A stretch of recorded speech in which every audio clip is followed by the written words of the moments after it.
Hello students, today I will revise the poem The Cold Within, which you had done in class 9th, and the poet is James Patrick Kinney.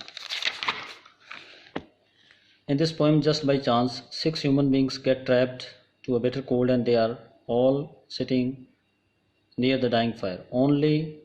Their only hope of survival. Each one of them has a stick of wood. If any one of them gives up the stick, it will keep the fire burning and all of them will survive. But sadly, each has a reason to hold his or her stick back.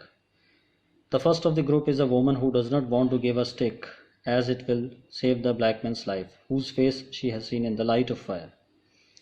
The second man holds back his stick, as one of them he has noticed does not belong to his religion.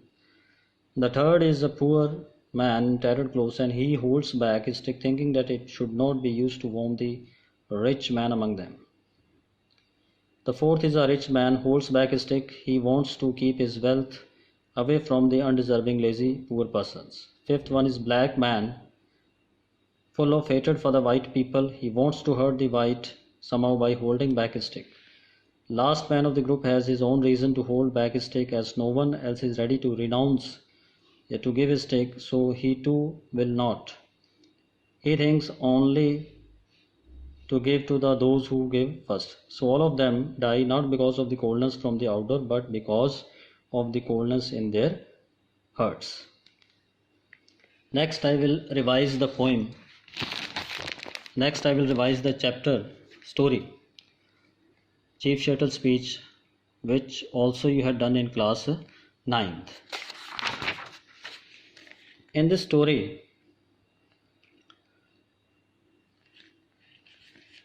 in his speech, Chief Shuttle, who belonged to the Squamish tribe, strikes a note of reconciliation between his tribal people and the white man.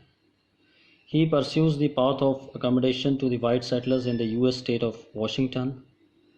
His speech contains the arguments in favor of the ecological responsibility and respect of the Native Americans' land rights.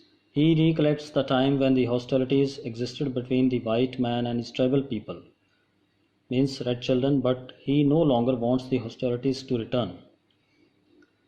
He strikes a hope in his speech that their good father in Washington would protect them and his brave warriors would prove to be a great wall of strength against their ancient enemies. He regrets that the God of the white people has forsaken them. He feels sad that their own God, the Great Spirit, also forsaken them.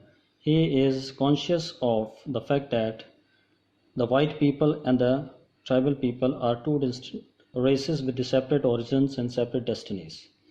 But he strikes a note of optimism when he says that his people will accept the new proposition sent by the white man because it seems to be fair. He is a little apprehensive to the proposition and so puts a condition. He says that his people will be free to visit the tombs of their ancestors, friends and children at any time.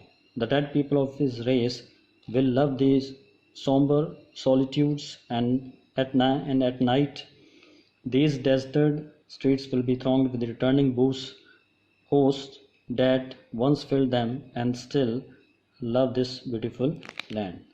Thanks.